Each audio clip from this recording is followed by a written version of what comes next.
going to share with you how to set yourself up to get bookings quick with VIPKid from the beginning. Stay tuned to the last tip because it's going to tell you when to sign your contract, and that is the most important part. So if we haven't met, my name is Audrey from Teacher Audrey 123.com, and on this channel you will find videos about teaching English online and creating a simple life so that you can do the things that you want. Before we get started, go ahead if you haven't and hit the subscribe button and the bell so that you will be notified when new videos come out. In the future, I plan to have videos about the different classes that you can teach with VIPKid and different ideas on how to teach those lessons in a simple way without a lot of props. I also am going to do a phonics portion that talks about the phonics sounds and going a little bit deeper into phonics so you can use the phonics rules to help your older students become more fluent readers. So remember to hit that bell. So let's get started about talking about those tips so that you can start out on the right foot with VIPKid and hopefully get the ideal schedule that you want sooner than later. So let's get started. The first tip is to set up your teaching area. I know some teachers, when they first are going through the hiring process with their demo and with their mock class, they just kind of have a makeshift area, and that is totally fine.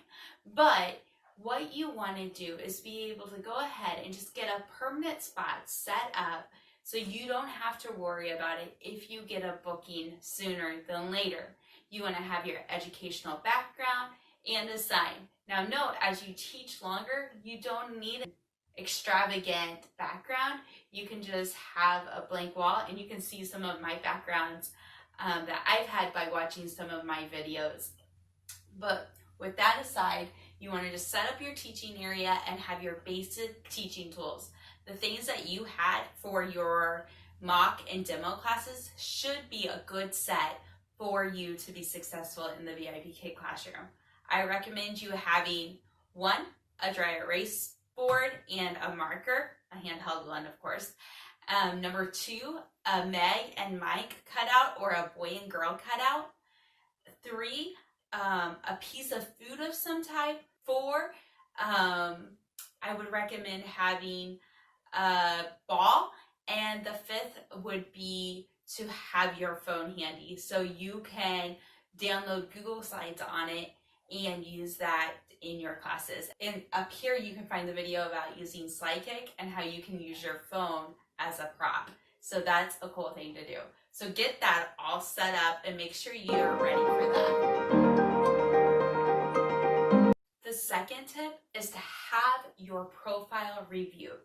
Now you can have a simple profile that stands out, but you want it to be sharp and catchy. So one way of doing this is getting it reviewed is if you use a teacher's referral code and you can reach out to your mentor teacher. If you don't have a referral teacher, you can use me as a referral or look online. There's a lot of great teachers out there referring. Find the one that's a good match for you, use their link, and then reach out and ask them to look over your profile to see if they have any suggestions to help your profile pop out a little better, or even just convey your message in a clear way, because with the translation issues, you really want to keep it with simple sentences.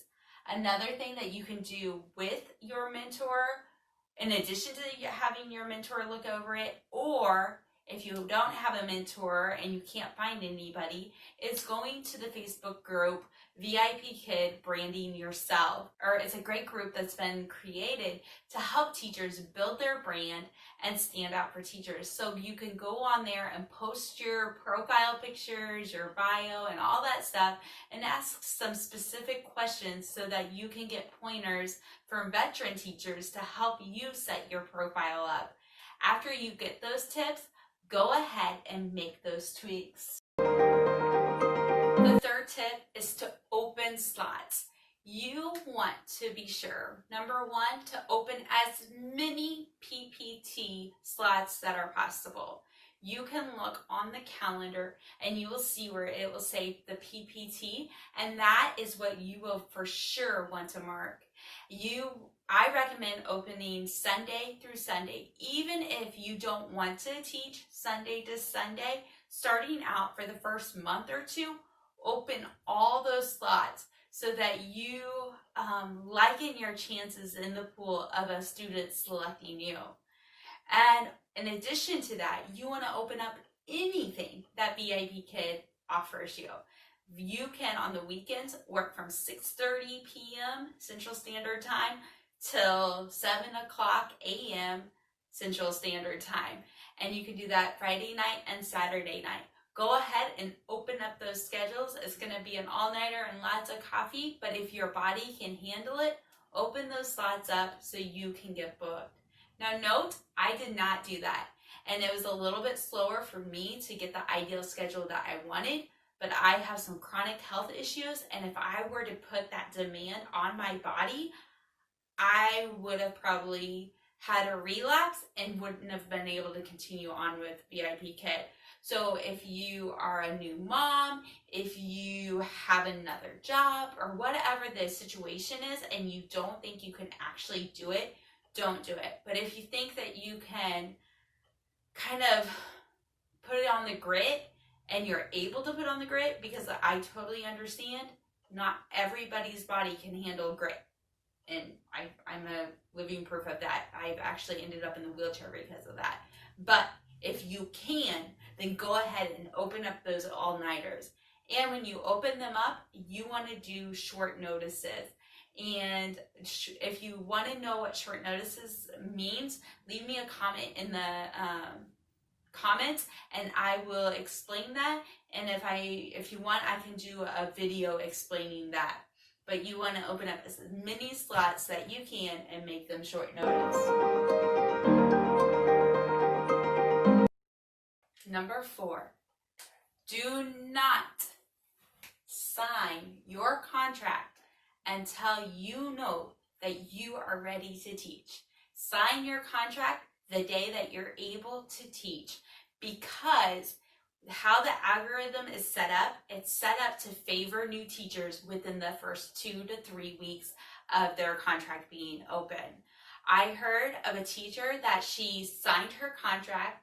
Within 2 hours, she was able to open up the slots that she was committed to teaching, and she was booked for the very next day. And it's been heard, from what I hear from different experienced teachers who have went through it, that those who sign and automatically open up their schedule and do it short notice are able to get bookings more quickly. So be sure, if you know that you've made it through the hiring process, but then this week's kind of crazy and you can only teach here and there, wait until maybe another week that you can actually open up the most slots possible for you and then sign your contract, because then that will help you be in favor with that algorithm. So I hope that you found this video helpful. Be sure to watch the videos recommended, because these videos will help you answer any questions that you may have. Also, in the comments below, let me know where you are in the hiring process, and if you have any questions, I'm here to help you. I love seeing teachers grow and learn how to be ESL online teachers. So thank you so much for watching. If you found this video helpful, give it a thumbs up, and remember to hit the subscribe button and the bell so that you will be notified when new videos come out each week. Thanks, and have a great day. Bye.